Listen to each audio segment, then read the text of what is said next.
दोस्तों, पिछली वीडियो में हमने देखा हैच के अंदर रहने वाला मिस्टीरियस आदमी डेस्मोंड वहां से भाग जाता है और जैक, जॉन और केट को पता चलता है कि हर 108 मिनट में कंप्यूटर में कुछ खास नंबर्स डालना जरूरी है। अगर वो नंबर डालना भूल गए तो फिर कुछ भी हो सकता है और यहाँ तक कि दुनिया भी खत्म हो सकती है। दूसरी तरफ प्लेन के पिछले हिस्से से बचे हुए कुछ लोगों की कहानी भी सामने आती है और हमें पता चलता है कि शुरू से ही अदर्स उन पर हमला करते रहे हैं, जिसकी वजह से उनके कई सारे साथी मारे गए या फिर उठा लिए गए। अब आखिरकार उनका सामना बाकी के बचे हुए लोगों से हो जाता है और एक टकराव के बाद दोनों ग्रुप एक साथ मिल जाते हैं। इसी दौरान मिस्टर इको और चार्ली को भी जंगल में एक मिस्टीरियस चर्च और वर्जिन मैरी की मूर्तियां मिलती है, जिनके अंदर काफी सारे ड्रग्स छुपा कर रखे हुए थे। और माइकल भी अपने बेटे वोल्ट को वापस लाने की जिद में अकेला ही जंगल के अंदर चला जाता है। फिर उसको रोकने के लिए जैक, जॉन और जेम्स उसके पीछे पीछे जाते हैं, लेकिन रास्ते में ही उनका सामना पहली बार अदर्स से हो जाता है। फिर अदर्स उनको साफ साफ वार्निंग देते हैं कि अगर तुम लोगों ने दोबारा से हमारी तरफ आने की कोशिश की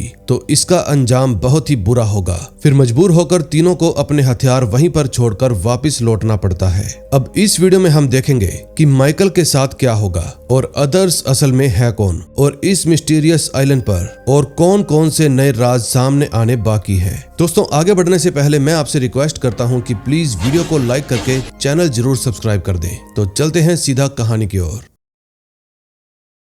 12वें एपिसोड की शुरुआत चार्ली के फ्लैशबैक से होती है। इस बार हमें उसकी जिंदगी का वो हिस्सा दिखाया जाता है जिसने धीरे धीरे उसे अंदर से तोड़ दिया था। बचपन में चार्ली क्रिसमस के दिन बहुत ज्यादा खुश था क्योंकि उसके घर वालों ने उसको उसका पहला पियानो गिफ्ट किया था। अब पियानो देखते ही उसकी खुशी का ठिकाना नहीं रहता। तभी उसकी माँ उसे कहती है कि ये सिर्फ एक गिफ्ट नहीं है, बल्कि तुम्हें इस पर प्रैक्टिस करनी होगी और अब इस गिफ्ट के साथ तुम्हारे ऊपर एक जिम्मेदारी भी जुड़ गई। अब यहीं से चार्ली की म्यूजिक की जर्नी शुरू हो जाती है। तभी हम चार्ली के बड़े भाई लियाम को देखते हैं, जिसकी ड्रग्स की आदत पहले से भी और ज्यादा बढ़ चुकी थी। तभी उसके घर पर एक बच्चा भी जन्म लेता है, यानी कि वो पिता बन गया, लेकिन उसकी एडिक्शन की वजह से उसकी वाइफ उसको घर से निकाल देती है। इस वक्त चार्ली भी उसका ही साथ देता है। वो लियाम को हिम्मत देते हुए कहता है कि अभी कुछ भी खत्म नहीं हुआ है, सब कुछ ठीक हो जाएगा। हम दोनों फिर से म्यूजिक बना सकते हैं और अपने बंद हो चुके बैंड को दोबारा से खड़ा कर सकते हैं। फिर चार्ली की बातें सुनकर लियाम को अपनी गलतियों का एहसास होता है, लेकिन चार्ली को लगता है कि अब हम दोनों भाई मिलकर अपनी जिंदगी की नई शुरुआत करेंगे, लेकिन ऐसा बिल्कुल भी नहीं होता।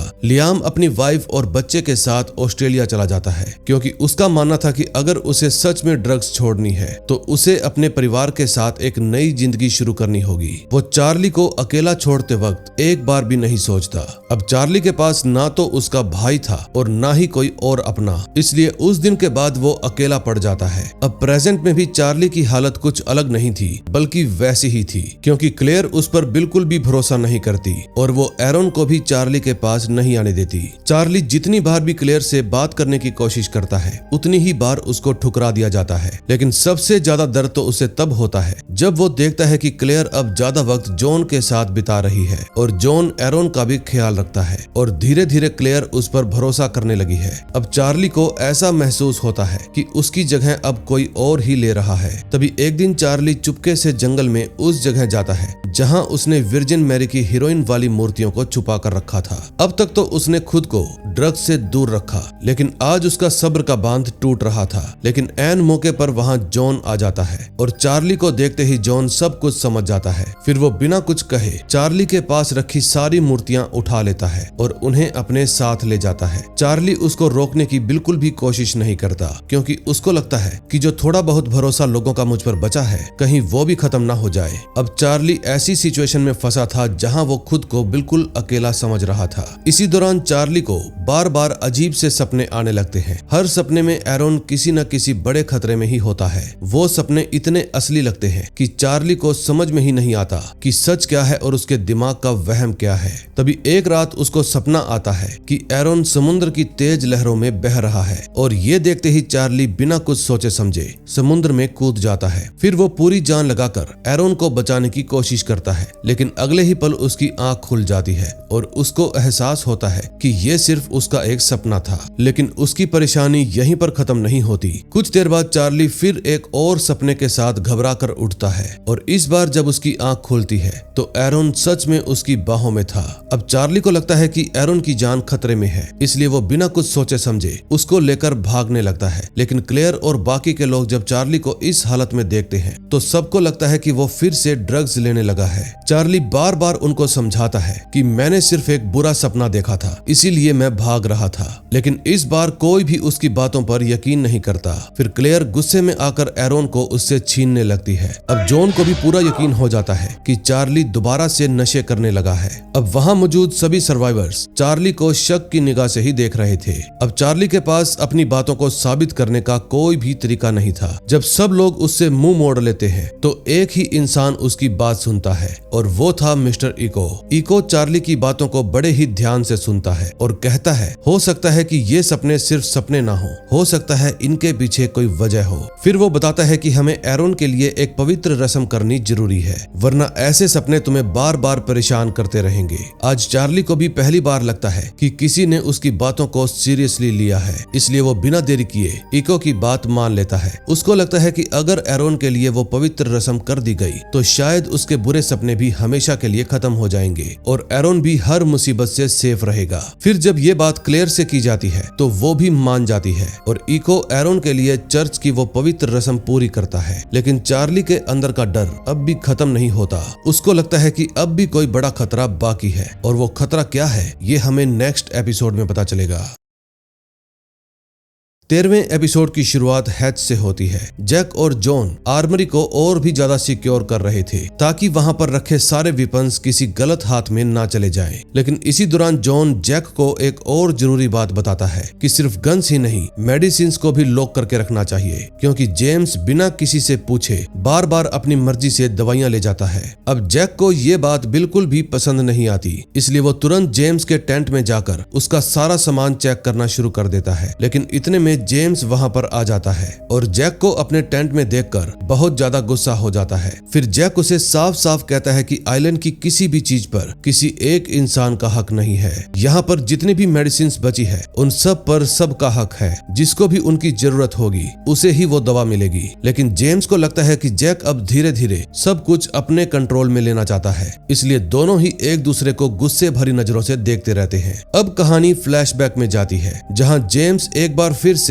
अपने पुराने कॉनमैन वाले अंदाज में नजर आता है। इन दिनों वो एक खूबसूरत और अमीर लड़की के साथ वक्त बिता रहा था। फिर जाते वक्त वो जानबूझकर अपना ब्रीफकेस नीचे गिरा देता है। ब्रीफकेस के अंदर ढेर सारा कैश था, जिसके जरिए वो सामने वाली लड़की को इम्प्रेस करना चाहता था। लेकिन इस बार उसका प्लान उल्टा पड़ जाता है। वो लड़की जिसका नाम कैसेडी था उसकी चाल समझ जाती है, लेकिन फिर भी वो पुलिस को कॉल नहीं करती। उल्टा वो जेम्स से कहती है कि मुझे भी कौन करना सीखना है। कैसेडी काफी इंटेलिजेंट थी, वो बहुत जल्द जेम्स से सारे ट्रिक्स सीख जाती है। लेकिन उसकी असली दिलचस्पी तो छोटे मोटे में नहीं बल्कि जेम्स से सबसे बड़ा कॉन सीखने में थी, जिसको कॉनमैन की दुनिया में लॉन्ग कॉन कहा जाता है। फिर कैसेडी कहती है कि मेरे पास बहुत पैसे हैं और अगर तुम चाहो तो हम दोनों मिलकर एक बहुत बड़ी गेम खेल सकते हैं। तभी जेम्स की मुलाकात अपने पुराने मेंटर गॉर्डी से होती है और गॉर्डी उसको कहता है जल्दी से अपना प्लान पूरा करो, यानी कि कैसेडी के पैसे चुराना यही इनका मेन प्लान था। लेकिन गॉर्डी को ये नहीं पता था कि जेम्स के दिल में कैसेडी को लेकर फीलिंग्स पैदा हो रही हैं और अब वो कैसेडी को धोखा भी नहीं देना चाहता।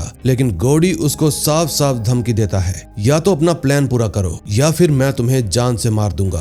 तभी प्रेजेंट में हम देखते हैं जैक और एना लूसिया दोनों एक टीम बनाने की कोशिश कर रहे थे, क्योंकि इनका प्लान एकदम क्लियर था, अदर्स से मुकाबला करना। लेकिन कैंप में मौजूद ज्यादातर लोग इस बात के लिए बिल्कुल भी रेडी नहीं होते, क्योंकि उनका मानना था कि अदर्स ने काफी दिनों से उन पर अटैक नहीं किया, इसलिए बेकार में जंग शुरू करने का कोई मतलब नहीं बनता। इसी दौरान सन अपने गार्डन में अकेली काम कर रही थी। तभी अचानक से कोई उसके पीछे से आकर उसके सिर पर कपड़ा डाल देता है और उसको जबरदस्ती जंगल की तरफ घसीट कर ले जाता है। फिर सन जोर जोर से हेल्प के लिए चिल्लाने लगती है और जैसे ही उसकी आवाज बीच तक पहुंचती है तो केट और जेम्स तुरंत उसकी चीख सुनकर उसकी तरफ भागने लगते हैं। फिर कुछ देर बाद उनको सन जंगल में बेहोश और बंधी हुई मिलती है, इसलिए दोनों उसको कैंप में वापस ले आते हैं। अब सन को इस हालत में देखकर सब लोग घबरा गए थे। फिर एना लूसिया सीधा ही कहती है कि अदर्स वापस लौट आए हैं और मेरे हिसाब से ये उनका ही काम था। लेकिन जेम्स और केट को ये बात बिल्कुल भी हजम नहीं होती, क्योंकि उनको लग रहा था कि इस पूरे मामले में कुछ तो गड़बड़ है। अब उनको एना लूसिया पर ही शक होने लगता है, क्योंकि वो बिना किसी प्रूफ के बार बार अदर्स को ही जिम्मेदार ठहरा रही थी। फिर जॉन सबको शांत करता है और कहता है हमें सन के होश में आने का इंतजार करना चाहिए, क्योंकि सिर्फ वही बता सकती है कि उसके साथ असल में क्या हुआ था। तभी थोड़ी देर बाद सन को होश आ जाता है, लेकिन वो ये नहीं बता पाती कि उस पर अटैक किसने किया था, क्योंकि वो किसी का चेहरा ही नहीं देख पाई थी। ये बात सुनकर सब लोग और भी परेशान हो जाते हैं। तभी जिन सिर्फ एक ही शब्द बोलता है और उसका इशारा बिल्कुल साफ था कि जल्दी ही हमें वेपन्स की जरूरत पड़ने वाली है, इसलिए अब इनकी सबसे इम्पोर्टेंट जगह थी आर्मरी। तभी थोड़ी देर बाद जब जैक हैच में पहुंचता है तो आर्मरी को देखते ही उसके होश उड़ जाते हैं, क्योंकि सभी की सभी गन्स वहां से गायब हो चुकी थी और कंप्यूटर के पास जेम्स आराम से बैठा हुआ था। फिर जेम्स उसको मुस्कुराते हुए कहता है कि मैं तुमसे पहले ही यहाँ पर आ गया और मैंने जॉन को भी बता दिया था कि तुम बंदूकें लेने के लिए यहाँ पर आने वाले हो। अब जैक को भी सब कुछ समझ में आ जाता है, इसलिए वो तुरंत जॉन के पास जाता है और गन्स के बारे में पूछता है, लेकिन जॉन उसको साफ साफ इनकार कर देता है और कहता है कि फिलहाल किसी को भी उस जगह के बारे में पता नहीं चलना चाहिए। लेकिन इस बात को लेकर दोनों के बीच में बहस होने लगती है। तभी जेम्स कंधे पर एक राइफल लटकाए सामने आता है, जिसको देखकर साफ पता चलता है कि जेम्स ने बड़ी ही चालाकी से जैक और जॉन दोनों को एक दूसरे के खिलाफ इस्तेमाल किया था। उसने जानबूझकर दोनों के बीच में चल रही टेंशन का फायदा उठाया और इसी कौन की हेल्प से उसने सारी गन्स अपने कब्जे में कर ली। फिर वो सबके सामने खड़ा होकर कहता है कि जब मैं राफ्ट पर था तब तुम सब लोगों ने मेरे टेंट में जाकर मेरा सारा सामान छान मारा और ये बात मुझे बिल्कुल भी पसंद नहीं आई, इसलिए अब से आइलैंड पर किसी को भी अगर गन चाहिए होगी तो उसे सबसे पहले मेरे पास आना पड़ेगा, क्योंकि गन्स पर अब मेरा ही कंट्रोल रहेगा। जेम्स की इस प्लानिंग में वो अकेला नहीं था, बल्कि उसके साथ कोई और भी शामिल था और वो इंसान था चार्ली। चार्ली ने जानबूझकर जेम्स का साथ दिया ताकि जॉन को सबके सामने बेवकूफ बना सके और उससे अपना बदला ले सके। 14वें एपिसोड की शुरुआत गल्फ वार के दौरान इराक के एक मिलिट्री बंकर से होती है, जहां लगातार बॉम्ब्स गिर रहे थे और पूरा बंकर कांप रहा था। बंकर के अंदर IRG यानी कि इराकी रिपब्लिकन गार्ड्स जल्दी जल्दी सीक्रेट डॉक्यूमेंट्स को डिस्ट्रॉय करने की कोशिश कर रहे थे ताकि वो दुश्मन के हाथ ना लग पाए। लेकिन तभी बंकर का दरवाजा जोर से तोड़ दिया जाता है और अमेरिकन सोल्जर्स अंदर घुसकर सारे इराकी सोल्जर्स को पकड़ लेते हैं। अब सबसे पहले वो ये जानना चाहते थे कि उन सबका कमांडर कौन है, लेकिन प्रॉब्लम ये थी कि पकड़े गए सोल्जर्स में सिर्फ एक ही इंसान इंग्लिश बोल सकता था और वो था सईद। फिर अमेरिकन सोल्जर सईद को अलग ले जाकर उससे कमांडर तारिक के बारे में पूछते हैं, क्योंकि वो जानना चाहते थे कि तारिक कहां पर छुपा हुआ है। लेकिन सईद अपने कमांडर के प्रति वफादार था, इसलिए वो सिर्फ इतना ही कहता है कि तारिक आपके आने से पहले ही यहाँ से भाग गया था। लेकिन अमेरिकन सोल्जर्स उसकी बात पर बिल्कुल भी यकीन नहीं करते और फिर सईद को किसी दूसरे कमरे में ले जाते हैं। वहां पहुंचने पर अंदर का नजारा देखते ही सईद हैरान हो जाता है, क्योंकि वहां पर कमांडर तारिक पहले से ही कुर्सी पर बंधा हुआ था, यानी अमेरिकन ने उसे पहले ही पकड़ लिया था।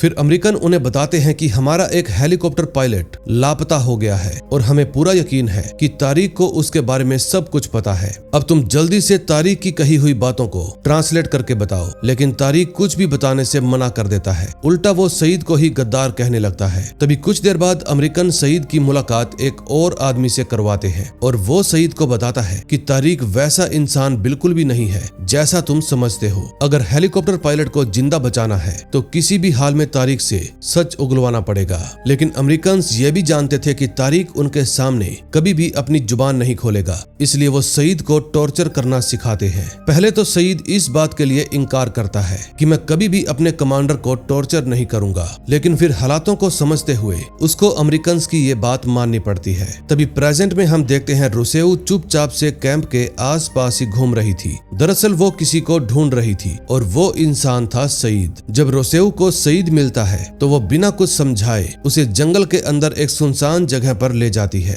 जहां एक आदमी पेड़ से लटके हुए बड़े से जाल के अंदर फंसा हुआ था। रोसेऊ का दावा था कि ये आदमी अदर्स में से एक है। फिर सईद उस आदमी को बड़े ही ध्यान से देखता है और फैसला करता है कि हम लोग इसको हैच में ले जाकर पूछताछ करेंगे। फिर कैंप में लाने के बाद जैक सबसे पहले उस आदमी के जख्मों का इलाज करता है, जो कि काफी बुरी तरह से घायल था। लेकिन सईद तो किसी भी तरह का कोई भी रिस्क नहीं लेना चाहता था, इसलिए वो जॉन की हेल्प से उस आदमी को हैच के आर्मरी में बंद कर देता है। लेकिन जैक को सईद का ये तरीका बिल्कुल भी पसंद नहीं आता, क्योंकि उसका मानना था कि बिना किसी सबूत के हमें उसके साथ ऐसा बर्ताव नहीं करना चाहिए। लेकिन सईद को अब किसी पर भी भरोसा नहीं होता। फिर पूछताछ के दौरान वो आदमी अपना नाम हेनरी गेल बताता है, जिसकी कहानी सुनने में बिल्कुल सच लग रही थी। वो कहता है कि मैं अपनी वाइफ के साथ हॉट एयर बैलून में सफर कर रहा था, लेकिन हमारा बैलून इस आइलैंड पर क्रैश हो गया। फिर मेरी वाइफ किसी अजीब बीमारी की वजह से मर गई और अब मैं बिल्कुल अकेला रह गया।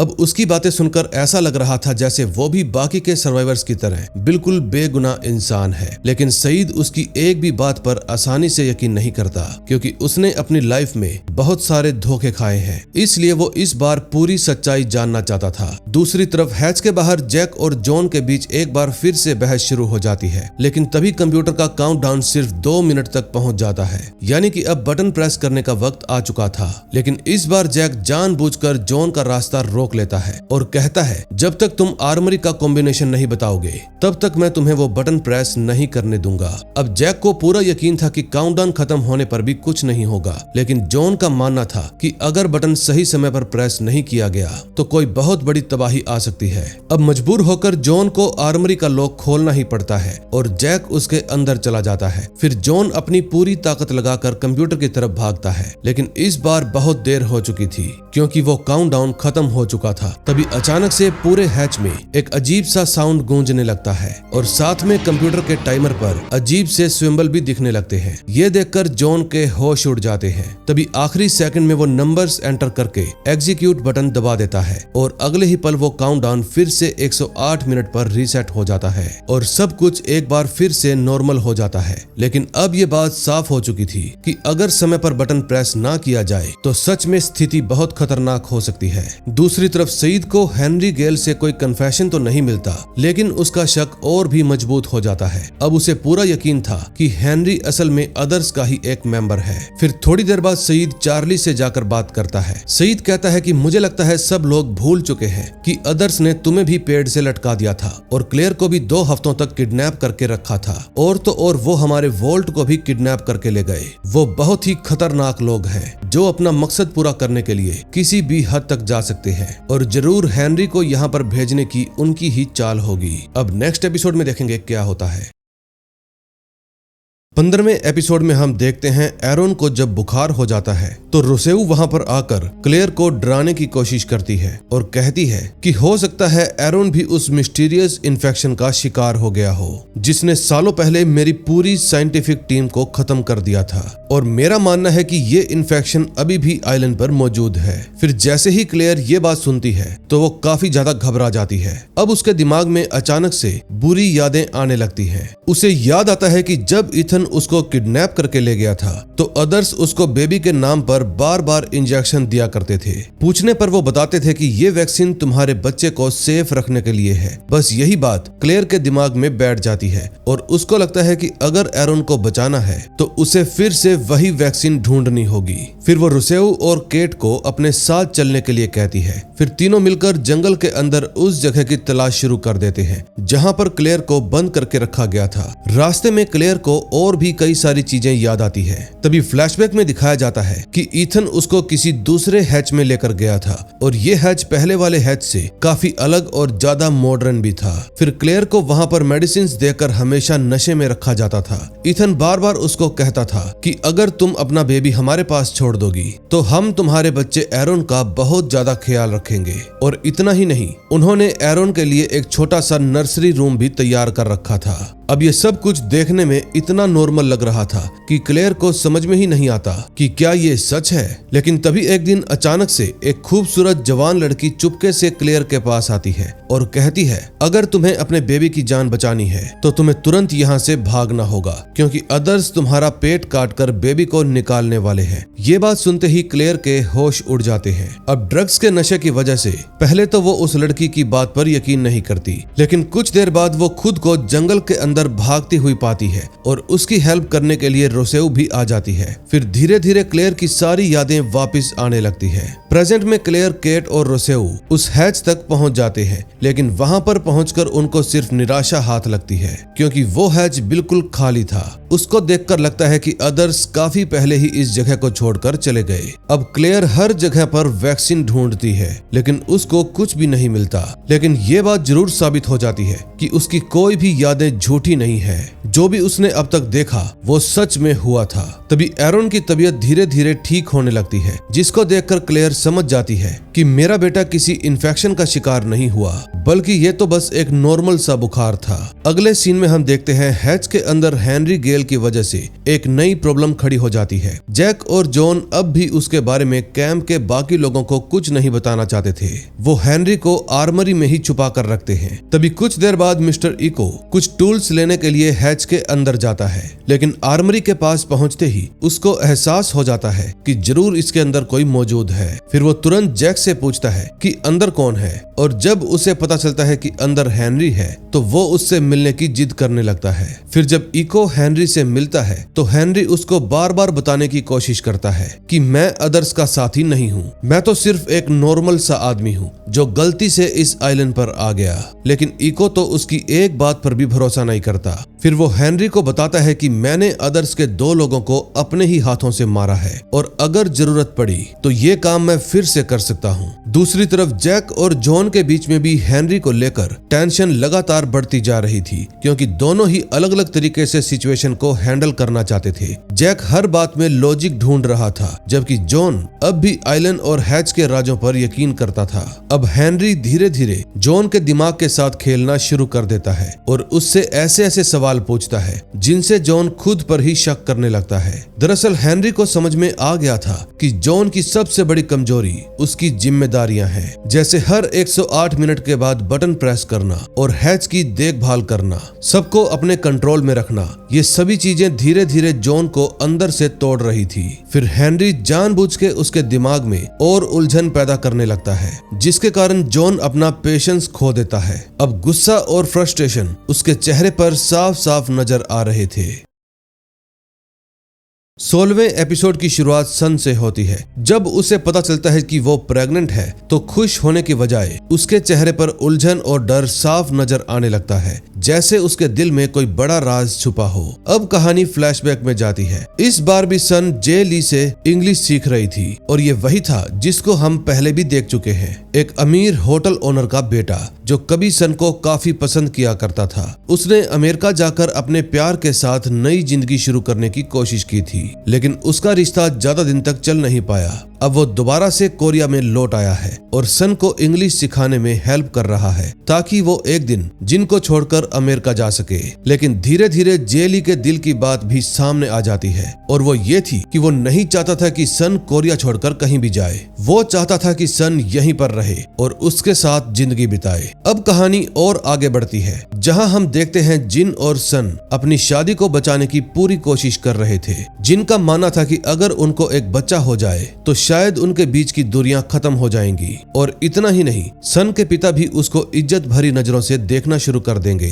लेकिन काफी समय तक कोशिश करने के बाद भी जब सन प्रेग्नेंट नहीं होती तो जिन एक फर्टिलाइज स्पेशलिस्ट के पास जाने का फैसला करता है। फिर डॉक्टर दोनों के बहुत सारे टेस्ट करवाता है और कुछ दिन बाद जब उनकी रिपोर्ट रिपोर्ट्स आती है तो डॉक्टर जिन को बताता है कि सन को एक मेडिकल प्रॉब्लम है जिसकी वजह से उसकी मां बनने की संभावना लगभग नामुमकिन है। अब ये बात सुनते ही जिन पूरी तरह से टूट जाता है और उसका सपना एक पल में ही बिखर जाता है। लेकिन हैरानी की बात तो ये थी कि इस बात पर भी सन ज्यादा परेशान नहीं होती, लेकिन जिन बहुत परेशान था। अब प्रेजेंट में काफी सोच विचार करने के बाद सन अपनी हिम्मत जुटाती है और आखिरकार जिन को बता देती है कि मैं प्रेग्नेंट हूँ। ये बात सुनते ही जिन की खुशी का ठिकाना ही नहीं रहता। अब उसके चेहरे पर एक सच्ची मुस्कान आ जाती है और वो तुरंत सन को गले से लगा लेता है। शायद इसके लिए ये अपनी लाइफ का सबसे बेहतरीन तोहफा था। लेकिन सन के दिल में अभी भी एक बोझ था, एक ऐसा सच जो अंदर ही अंदर से उसको खाए जा रहा था। और इसी के साथ हमें एक और फ्लैशबैक दिखाया जाता है जिसमें हम देखते हैं डॉक्टर चुपके से सन को अपने पास बुलाता है और उसको वो सच बताता है जो उसने जिन से छुपा कर रखा था। डॉक्टर कहता है असल में तुम बिल्कुल ठीक हो, प्रॉब्लम तुम में नहीं बल्कि जिन में है, वो कभी भी बाप नहीं बन सकता। दरअसल डॉक्टर ने जानबूझकर झूठ बोला था क्योंकि वो सन के पिता से डरता है, क्योंकि अगर उसने सच बता दिया होता तो शायद सन के पिता जिन को रास्ते से हटा देते।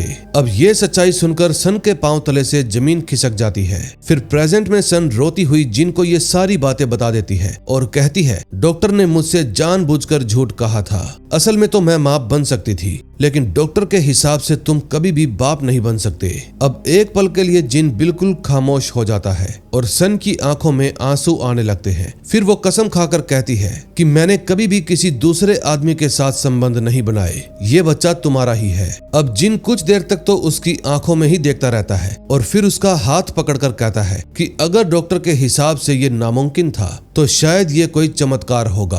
और ये बात कहकर उसकी आंखों से खुशी के आंसू निकल आते हैं। लेकिन सन के एक्सप्रेशन तो कुछ और ही बता रहे थे, जैसे वो कुछ छुपा रही हो, क्योंकि उसकी आंखों में अजीब सी बेचैनी थी। दूसरी तरफ हैच के अंदर हेनरी अभी भी सबके लिए एक बड़ी पहेली बना हुआ था। जॉन का मानना था कि हेनरी को ज्यादा देर तक हैच में रखना खतरनाक हो सकता है, लेकिन जैक बिना पक्के सबूत के उसके साथ कुछ भी गलत करने के खिलाफ था। अब आखिरकार जॉन जैक की मर्जी के खिलाफ जाकर एना लूसिया से हेल्प मांगता है, क्योंकि उसको लगता है कि पुलिस ऑफिसर होने के नाते एना लूसिया किसी भी सस्पेक्ट से सच निकलवाना जानती होगी, और वैसे भी उसका अदर से पहले भी सामना हो चुका है। फिर एना लूसिया अकेली हेनरी के पास जाती है और उससे शांत तरीके से बात करना शुरू करती है। अब धीरे धीरे वो हेनरी को भरोसा दिला देती है कि मैं तुम्हारे साथ हूँ, और फिर हेनरी भी उसके लिए एक मैप बना कर देता है। ये उस जगह का मैप था जहाँ पर उसका बैलून क्रैश हुआ था, यानी कि अगर वहाँ पर बैलून मिल गया तो सबको उसकी बात पर भरोसा हो जाएगा कि हेनरी सच बोल रहा है। लेकिन एना लूसिया तो ये मैप ना ही जैक को दिखाती है और ना ही जॉन को। फिर वो सीधा सईद के पास पहुंच जाती है। इस वक्त चार्ली भी वहीं पर मौजूद था। फिर एना लूसिया दोनों को कहती है कि तुम लोग जंगल जाकर इस मैप की सच्चाई का पता लगाओ। मुझे लगता है कि सईद ही वो इंसान है जो हेनरी के झूठ और सच में फर्क जान सकता है। तभी हैच के अंदर जैक एक छोटी सी गलती कर बैठता है। वो हेनरी को जब खाना देने के लिए जाता है तो वो उसकी हथकड़ियां खोल देता है। फिर आजाद होते ही हेनरी मुस्कुराते हुए जैक और जॉन को एक बात बताता है कि मैंने एना लूसिया को एक मैप बना कर दिया है। अगर मैं वाकई अदर्स का आदमी होता तो मैं उस मैप की हेल्प से तुम सभी को अदर्स के पास भेजकर तुम्हें मरवा सकता था। और इसी के साथ 16वें एपिसोड का एंड हो जाता है। 17वें एपिसोड में हम देखते हैं हेनरी सभी को यकीन दिलाने की कोशिश करता है कि मैं भी तुम्हारी तरह एक आम इंसान हूँ। मैं सच बोल रहा हूँ, मेरा बैलून आइलैंड पर क्रैश हो गया था। लेकिन धीरे धीरे उसकी हर बात शक के घेरे में आती जाती है और इस एपिसोड में उसकी बात सच्ची है या झूठी, उस पर से भी पर्दा खुलने वाला है। दरअसल पिछले कुछ दिनों से जॉन का पूरा ध्यान सिर्फ हैच पर ही लगा हुआ है, क्योंकि उसके लिए हैच सिर्फ एक बंकर नहीं बल्कि उसकी जिंदगी का मकसद बन चुका है। वहीं दूसरी तरफ जैक भी हर फैसला अपने तरीके से लेना चाहता था और इसी बात को लेकर दोनों के बीच में लगातार तनाव बढ़ता जा रहा था। तभी हम देखते हैं कि जैक मेडिकल सप्लाईज वापस हासिल करने के लिए जेम्स के साथ पोकर खेलने के लिए चला जाता है और हैच में सिर्फ जॉन और हेनरी ही रह जाते हैं। लेकिन तभी अचानक से बिना किसी वार्निंग के हैच के भारी दरवाजे बंद हो जाते हैं। ये सब कुछ इतनी तेजी से होता है कि जॉन संभल भी नहीं पाता। फिर वो वहां से बाहर निकलने की कोशिश करता है, लेकिन उसकी दोनों टांगे उन भारी दरवाजों के बीच में बुरी तरह से फंस जाती है। अब दर्द से तड़पता हुआ जॉन लाख कोशिश करता है, लेकिन फिर भी खुद को आजाद नहीं करवा पाता।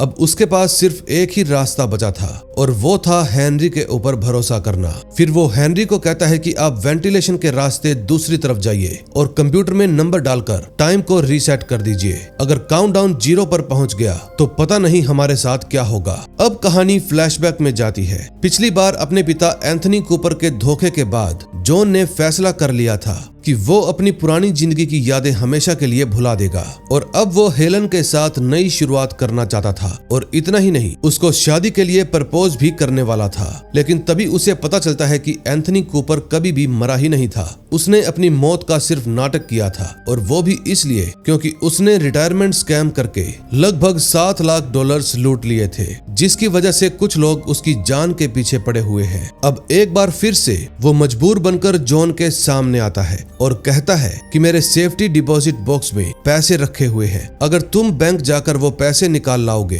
तो बदले में मैं तुम्हें भी पैसे दूंगा। पहले तो जॉन उसको मना कर देता है, क्योंकि उसको पता था कि उसका पिता फिर से उसका इस्तेमाल कर रहा है। लेकिन इतने सारे धोखों के बाद भी जॉन के दिल में एक छोटी सी उम्मीद अभी भी जिंदा थी। उसको लग रहा था कि शायद उसके पिता इस बार सच में बदल गए हैं, और इसी उम्मीद के साथ वो उसकी हेल्प करने के लिए मान जाता है। लेकिन हमेशा की तरह इस बार भी एंथनी कूपर सिर्फ अपना काम निकालता है। और जब हेलन को इसके बारे में पता चलता है कि जॉन एक बार फिर से उसी आदमी के जाल में फंस गया, तो वो हमेशा के लिए उसको छोड़कर चली जाती है। अब जॉन की लाइफ का सबसे खूबसूरत रिश्ता एक बार फिर से अपने ही पिता की वजह से टूट जाता है। तभी प्रेजेंट में हम देखते हैं जॉन अभी भी उस दरवाजे के बीच में फंसा हुआ था। इतने में काउंटडाउन अलार्म भी लगातार तेज बजने लगता है, लेकिन तभी वो अचानक से बंद हो जाता है और पूरे हैच की लाइट एक साथ बुझ जाती है और चारों तरफ अंधेरा छा जाता है। फिर करीब 10 सेकंड बाद एक अल्ट्रा वायलेट लाइट जलती है और उस रोशनी में दरवाजे के पिछले हिस्से पर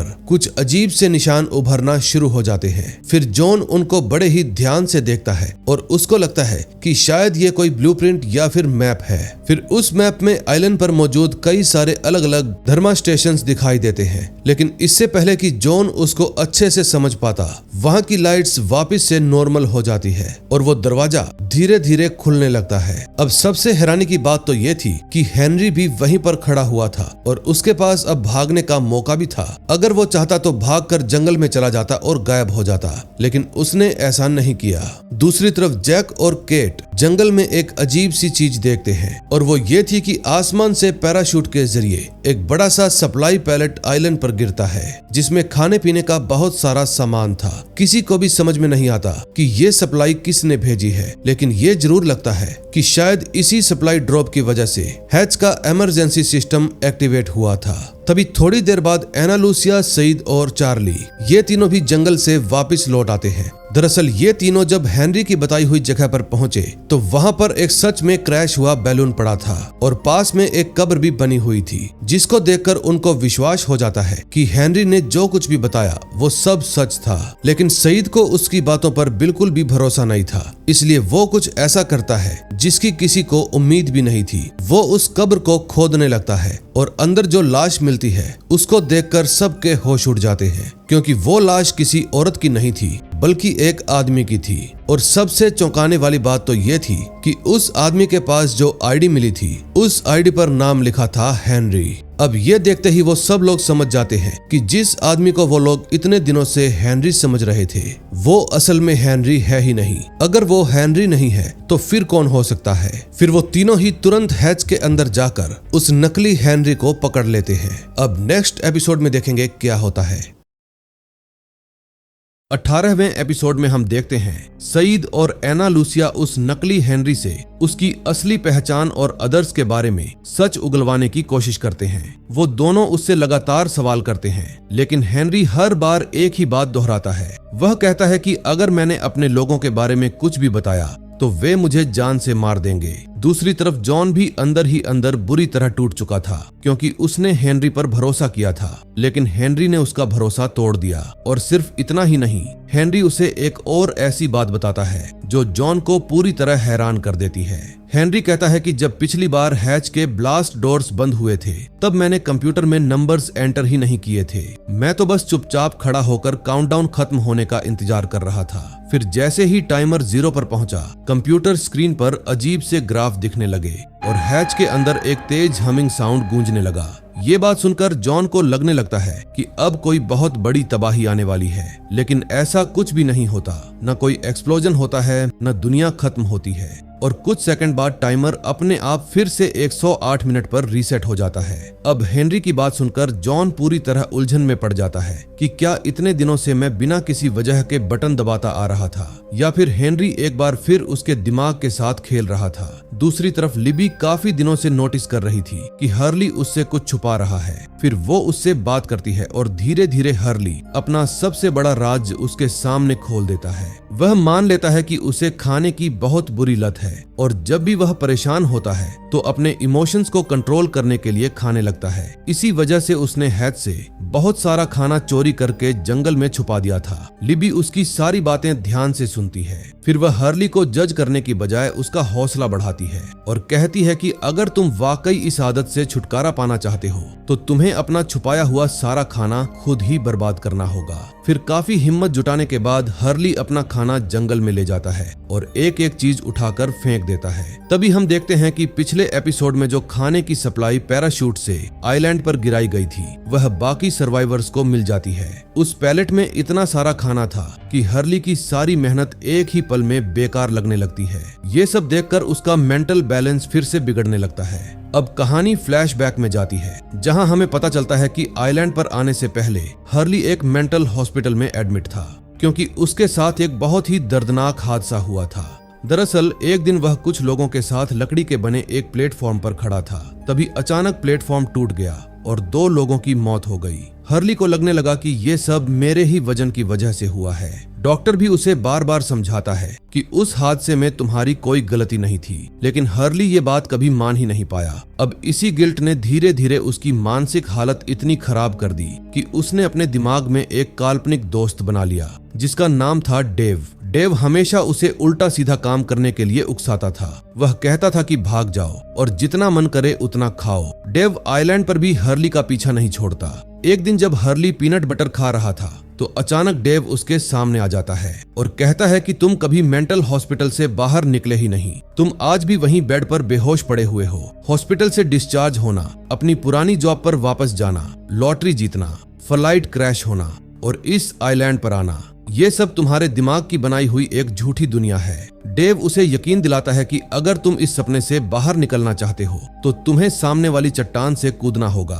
अब हर्ली धीरे धीरे डेव की बातों पर यकीन करने लगता है और फिर वह एक किनारे पर पहुंचकर वहां से कूदने ही वाला होता है, लेकिन तभी लिबी वहां आ जाती है। वह हर्ली को रोक लेती है और समझाती है कि ये सब हकीकत है, कोई सपना नहीं। न तो तुम पागल हो और न ही ये आइलैंड तुम्हारे दिमाग की कल्पना है। अब हर्ली को यकीन दिलाने के लिए लिबी उसे किस कर लेती है और उसी पल हर्ली के चेहरे पर काफी समय बाद एक स्माइल लौट आती है। लेकिन एपिसोड का सबसे बड़ा ट्विस्ट अभी बाकी था। हर्ली को पहले भी लगता था कि उसने लिबी को कहीं देखा है और आखिर में उसकी वजह भी सामने आ जाती है। तभी फ्लैशबैक में दिखाया जाता है कि लिबी भी उसी मेंटल हॉस्पिटल में मौजूद थी जहां हर्ली एडमिट हुआ करता था। अब नेक्स्ट एपिसोड में देखेंगे कि आगे क्या होता है।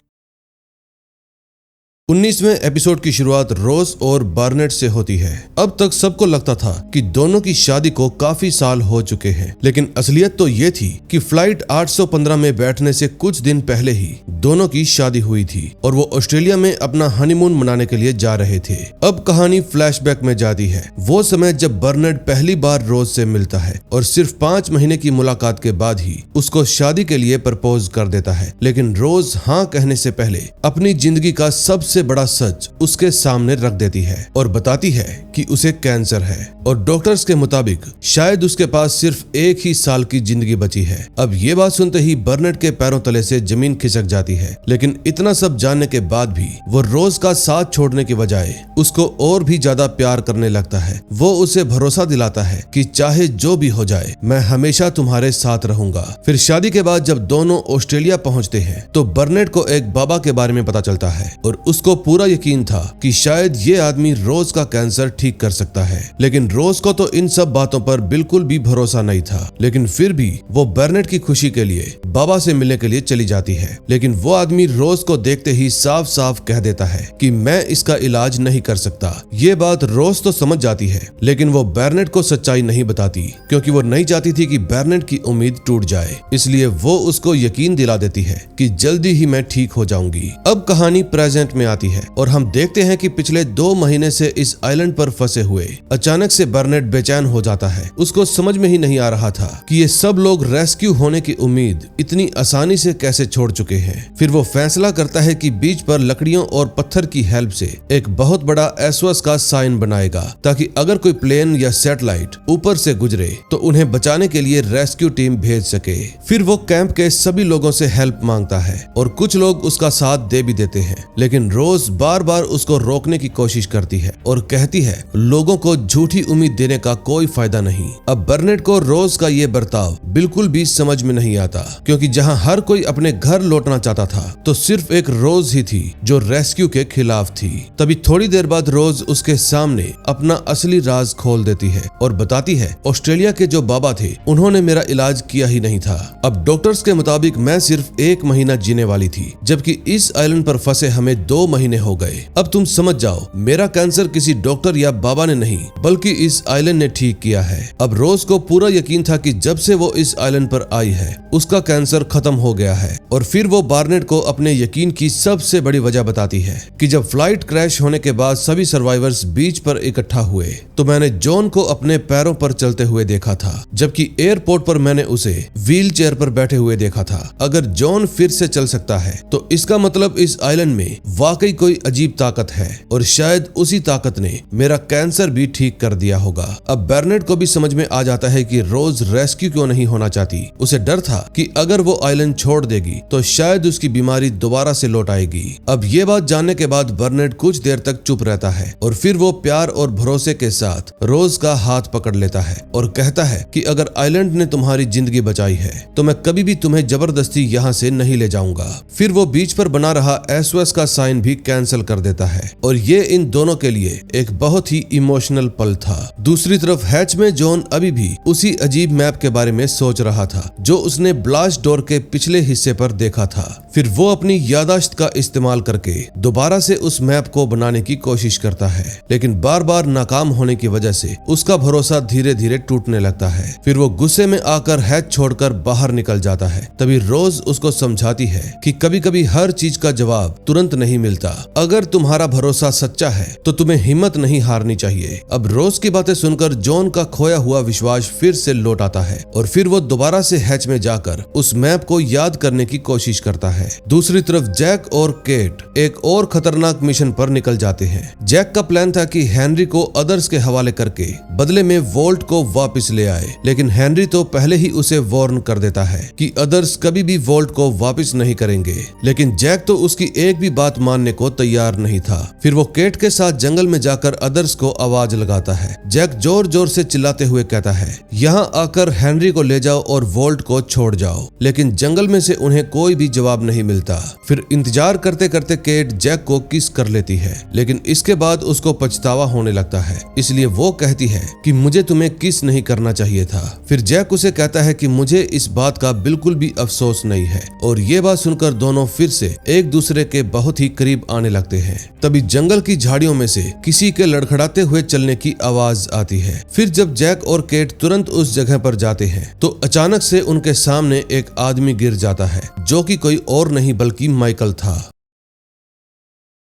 20वें एपिसोड की शुरुआत हैच से होती है, जहां हेनरी अब भी कैद था। सबको यकीन हो चुका था कि वो अदर्स का ही एक मेंबर है, इसलिए उससे हर हाल में सच उगलवाना जरूरी है। तभी इस बार एना लूसिया अकेली ही हेनरी से पूछताछ करने के लिए जाती है और लगातार उससे सवाल करती है कि अपने बारे में सब कुछ बताओ, लेकिन हेनरी उसको किसी भी बात का कोई भी जवाब नहीं देता। फिर अचानक से मौका देखकर हेनरी उस पर हमला कर देता है और उसका गला दबाकर उसको मारने की कोशिश करता है, लेकिन हमला करते वक्त वो एक अजीब बात कहता है कि तुम उन अच्छे लोगों में से नहीं हो। अब एना लूसिया उसकी पकड़ से निकल ही नहीं पा रही थी, लेकिन तभी जॉन वहां पर पहुंच जाता है और हेनरी के सिर पर जोर से वार कर देता है, जिसके कारण हेनरी बेहोश होकर जमीन पर गिर जाता है। अब एना लूसिया की जान तो बच जाती है, लेकिन ये हमला उसके पुराने जख्म फिर से ताजा कर देता है। अब उसके अंदर एक बार फिर से बदले की आग भड़क जाती है। तभी फ्लैशबैक में हम देखते हैं पुलिस फोर्स छोड़ने के बाद एना लूसिया एयरपोर्ट सिक्योरिटी में काम करने लगी थी। तभी एक दिन एयरपोर्ट के बार में उसकी मुलाकात जैक के पिता क्रिश्चियन शेफर्ड से होती है। क्रिश्चियन अपना मेडिकल लाइसेंस खोने के बाद बुरी तरह से टूट चुका था और वो बहुत ज्यादा शराब पी रहा था। फिर बातों ही बातों में वो एना लूसिया को बताता है कि मैं सिडनी जा रहा हूँ और मैं चाहता हूँ कि तुम भी मेरे साथ चलो। मुझे वहाँ पर कुछ ऐसा काम करना है जिसके लिए मुझे प्रोटेक्शन की जरूरत पड़ेगी। अब क्रिश्चियन की बात सुनकर एना लूसिया उसके साथ जाने के लिए तैयार हो जाती है, लेकिन ऑस्ट्रेलिया पहुंचने के बाद उसको अपना ये काम कुछ खास नहीं लगता, इसलिए वो क्रिश्चियन को एक बार में अकेला छोड़कर चली जाती है। अब कहानी दोबारा आइलैंड पर आती है। हेनरी के हमले के बाद एना लूसिया फैसला कर लेती है कि अब वो हेनरी को जिंदा नहीं छोड़ेगी, लेकिन फिलहाल उसके पास कोई गन नहीं थी, इसलिए वो जेम्स के पास उसकी बंदूक मांगने के लिए जाती है, लेकिन जेम्स गन देने से साफ इनकार कर देता है। अब पहले तो एना लूसिया उसको डराने की कोशिश करती है, लेकिन फिर देखते ही देखते उन दोनों के बीच में मजाक और नोक झोंक शुरू हो जाती है और इसी दौरान वो दोनों एक दूसरे के करीब आ जाते हैं और धीरे धीरे फिजिकल रिलेशन भी बना लेते हैं। लेकिन इसके पीछे एना लूसिया का असली मकसद कुछ और ही था। जब जेम्स का ध्यान भटक जाता है तो वो चुपके से उसकी गन चुरा लेती है। दूसरी तरफ जैक और केट बेहोश माइकल को लेकर हैच वापस आ जाते हैं और फिर सभी लोग उसके होश में आने का इंतजार करने लगते हैं। इसी दौरान जॉन एक बार फिर से हेनरी से बात करने के लिए जाता है और पूछता है कि जब मैं ब्लास्ट डोर के नीचे फंसा हुआ था तो तुमने मुझे मारने की कोशिश क्यों नहीं की।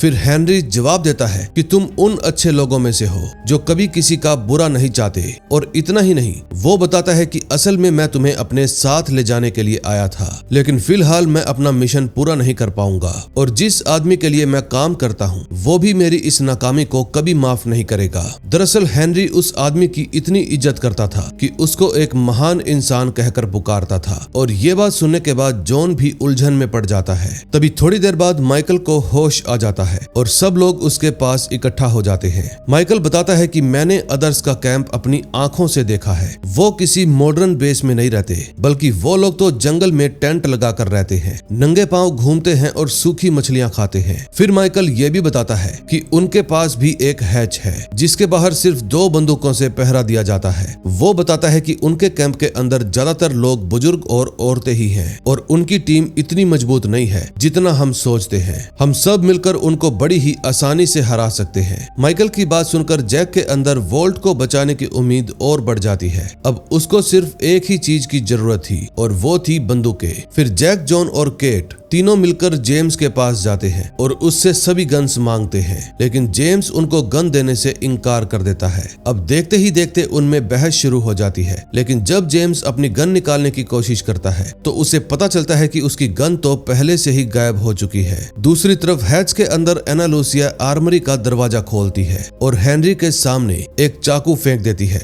और कहती है जल्दी से अपनी रस्सी खोलो। फिर हेनरी धीरे धीरे खुद को आजाद कर लेता है। फिर वो एना लूसिया की तरफ देखकर पूछता है बस इतना ही। तभी एना लूसिया उस पर गन तान देती है और अपनी उंगली ट्रिगर पर रखकर दबाने लगती है, लेकिन लाख कोशिश करने के बाद भी वो गोली नहीं चला पाती। दरअसल एना लूसिया ने अपनी लाइफ में बहुत खून खराबा देखा है, इसलिए अब वो और खून खराबा नहीं देखना चाहती। फिर वो आर्मरी के बाहर जाकर बैठ जाती है। तभी माइकल वहां पर आता है और एना उसे सारी बात बता देती है कि हेनरी ने सबको धोखा दिया है। मैं उसे मारना तो चाहती थी, लेकिन मेरी हिम्मत ही नहीं हुई। फिर माइकल उसको कहता है कि ये काम मैं करूंगा क्योंकि अदर्स ने मेरा बेटा जो छीन लिया है। फिर एना लूसिया बिना कुछ सोचे समझे अपनी गन माइकल को दे देती है। फिर माइकल गन पकड़ता है और एना से कहता है मुझे माफ कर देना, और और ये बात कहते ही वो अचानक से एना पर गोली चला देता है। गोली चलते ही एना लूसिया वहीं पर गिर जाती है। इसी दौरान लिबी भी हैच में ब्लैंकेट्स लेने के लिए आ जाती है क्योंकि उसको हार्ले के साथ बीच पर पिकनिक मनानी थी। तभी माइकल घबराहट में उस पर भी गोली चला देता है और लिबी भी जमीन पर गिर जाती है। फिर माइकल आर्मरी का दरवाजा खोलकर हेनरी के पास चला जाता है और वहां वो खुद पर ही जानबूझकर गोली चला देता है ताकि किसी को उस पर शक न हो। अब सबसे बड़ा सवाल तो ये था कि माइकल ने ऐसा क्यों किया। क्या वो अदर्स के साथ हाथ मिला चुका है या फिर उसने ये सब कुछ वोल्ट को बचाने के लिए किसी मजबूरी में किया है? ये सभी राज नेक्स्ट एपिसोड में खुलेंगे।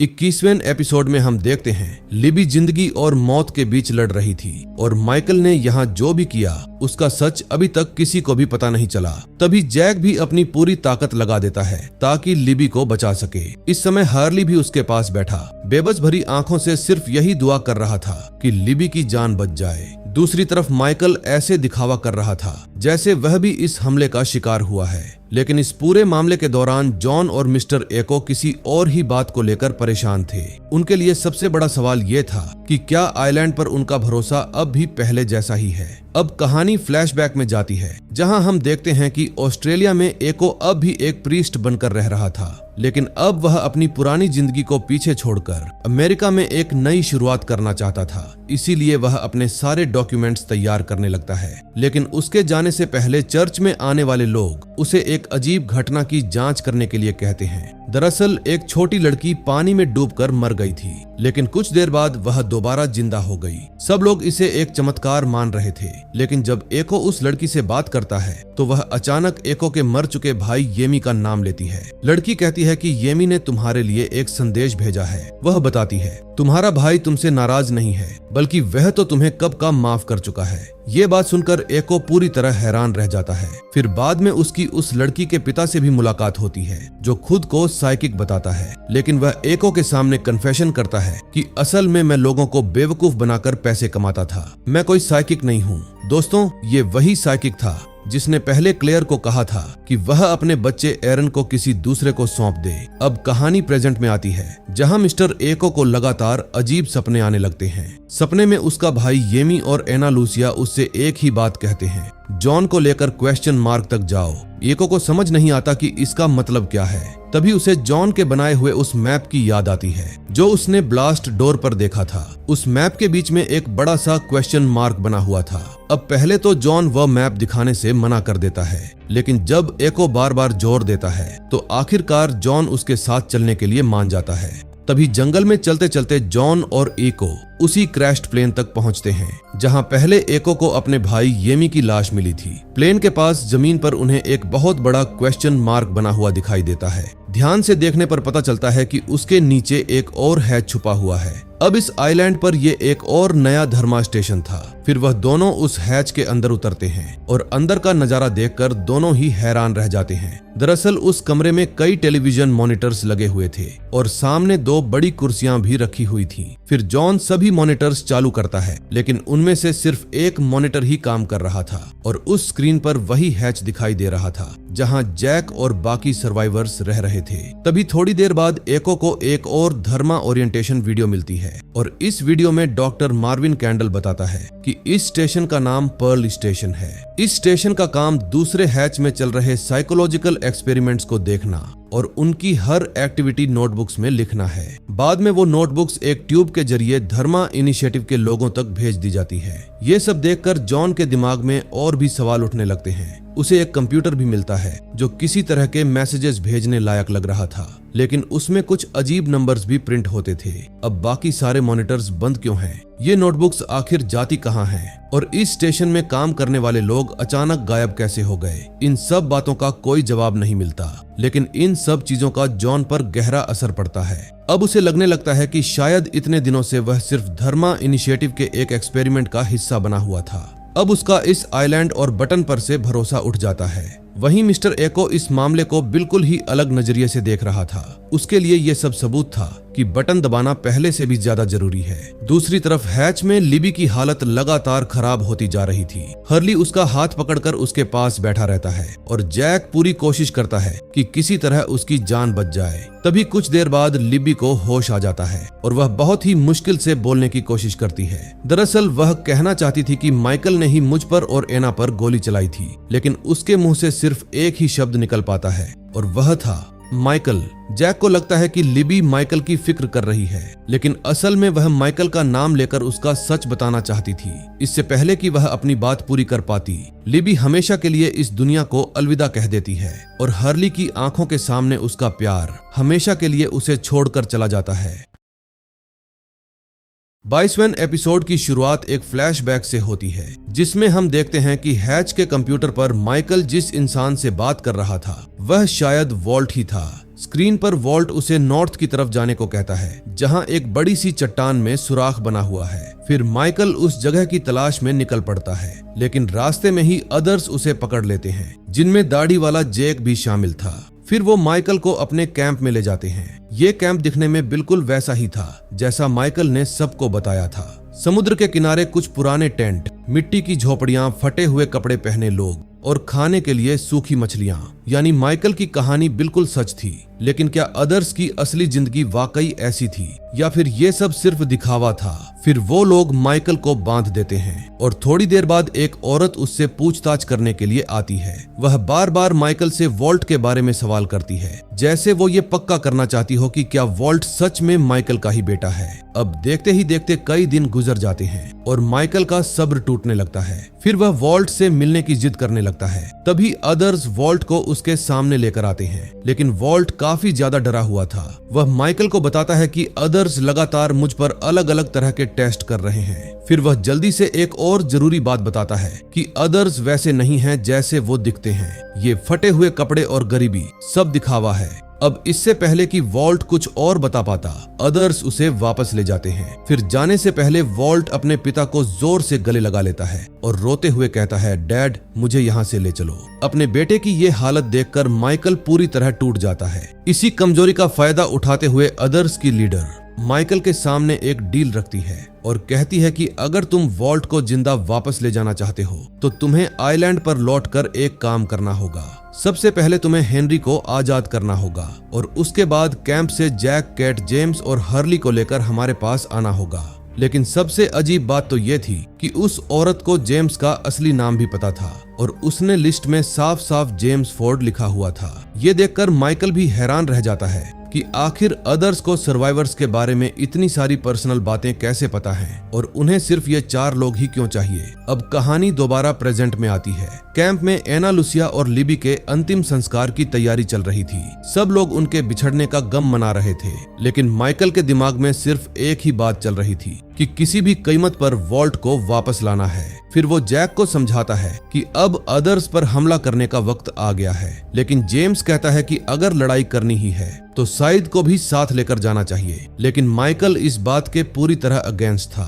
फिर वो कहता है कि मिशन में सिर्फ वही लोग जाएंगे जिन्हें मैं चुनूंगा, लेकिन उसका ये अजीब बर्ताव सईद को शक में डाल देता है। तभी थोड़ी देर बाद सईद चुपके से जैक से बात करता है। वह कहता है कि माइकल कुछ छुपा रहा है। मेरे हिसाब से अदर्स ने माइकल को मजबूर किया होगा और वह वॉल्ट को बचाने के लिए उनकी सारी बातें मान रहा है। यानी जिस मिशन की माइकल बात कर रहा है हो सकता है वो एक जाल हो। जैक को ये बात सही भी लग रही थी और गलत भी, लेकिन माइकल की हरकतों को देखकर जैक को सैयद की बात पर यकीन हो जाता है। दूसरी तरफ मिस्टर इको अब पूरी तरह हैच की जिम्मेदारी संभाल चुका था। अब बटन दबाने का काम भी वही करता है। ये देखकर चार्ली को बुरा लगता है क्योंकि इको ही उसका सबसे बड़ा सहारा था। फिर चार्ली धीरे धीरे दोबारा क्लेयर का भरोसा जीतने की कोशिश करता है। तभी उसे हैच में वैक्सीन का एक बॉक्स मिलता है और वो उस बॉक्स को क्लेयर को दे देता है, क्योंकि क्लेयर अब भी उस वैक्सीन को लेकर परेशान थी। लेकिन किसी को भी नहीं पता था कि ये वैक्सीन किस चीज के लिए बनी थी। ना ही ये समझ आ रहा था कि रूसो बार बार जिस वायरस की बात करती थी उसका इन सब से क्या कनेक्शन है। इसी दौरान चार्ली को जेम्स के टेंट में हीरोइन का एक और छुपा हुआ पैकेट मिलता है और इस बार वह बिना कुछ सोचे उस पूरे पैकेट को समुद्र में फेंक देता है, क्योंकि वो अपनी पुरानी जिंदगी को हमेशा के लिए पीछे छोड़ देना चाहता था। दूसरी तरफ जॉन का आइलैंड और हैच दोनों पर से भरोसा उठ जाता है। फिर वह अपनी टांग पर बंधी स्प्लिंट उतारता है और अकेला ही जंगल की तरफ निकल पड़ता है, जैसे वह खुद को और आइलैंड को समझने की कोशिश कर रहा हो। तभी हमें समुद्र के बीच एक बोट तेज रफ्तार से आइलैंड की तरफ बढ़ती हुई दिखाई देती है और इसी के साथ 22वां एपिसोड खत्म हो जाता है। दोस्तों, लास्ट 2 एपिसोड्स में इकट्ठा ही एक्सप्लेन करने वाला हूं, सो ध्यान से देखना। पिछले एपिसोड में हमने देखा कि एक बोट आइलैंड की तरफ आ रही थी। अब जल्दी ही उसका भी सच सामने आने वाला था। फिर जैक, सईद और जेम्स तुरंत समुद्र में कूदकर उस बोट तक पहुंच जाते हैं और बोट के अंदर पहुंचते ही वो देखते हैं कि वहां कोई और नहीं बल्कि डेस्मोंड था। लेकिन उसकी हालत बहुत ज्यादा खराब थी। वो लगातार शराब पी रहा था और बुरी तरह से थका हुआ था। फिर डेस्मोंड बताता है कि मैं पिछले 2 हफ्तों से आइलैंड से बाहर निकलने की कोशिश कर रहा था। मैं बार बार बोट लेकर निकला, लेकिन बार बार घूम फिरकर इसी आइलैंड पर पहुंच गया, मानो जैसे इस आइलैंड से बाहर निकल पाना नामुमकिन हो। अब कहानी फ्लैशबैक में जाती है, जहां हमें पता चलता है कि डेस्मोंड पहले ब्रिटिश आर्मी में था, लेकिन किसी वजह से उसको बेइज्जत करके आर्मी से निकाल दिया गया। डेस्मोंड की लाइफ में सिर्फ एक ही इंसान था जिससे वो सच्चा प्यार करता था, और वो थी पेनी। लेकिन पेनी के अमीर पिता को डेस्मोंड कभी भी पसंद नहीं था, इसलिए डेस्मोंड फैसला करता है कि वो दुनिया भर की बोट रेस जीतकर खुद को साबित करेगा और फिर पेनी के पास लौटेगा। लेकिन मुश्किल बात ये थी कि डेस्मोंड के पास बोट ही नहीं थी। फिर बोट की रेस शुरू होने से पहले वो एक कॉफी शॉप में जाता है और वहां पर उसकी मुलाकात लिब्बी से होती है। लिब्बी बताती है कि मेरे पति की मौत हो चुकी है, इसलिए मेरे पास उनकी बोट है जिसका नाम एलिजाबेथ है। अगर तुम अपने प्यार के लिए लड़ना चाहते हो तो वो बोट मैं तुम्हें दे सकती हूँ। और इसी तरह लिब्बी बिना कुछ मांगे अपने पति की बोट डेस्मोंड को दे देती है। लेकिन रेस के दौरान डेस्मोंड की बोट भटककर इस अजीब से आइलैंड पर आ पहुंची। तभी यहाँ पर उसकी मुलाकात केल्विन नाम के एक आदमी से होती है। ये वही आदमी था जिसको सईद अपनी पुरानी मिलिट्री लाइफ में जानता था।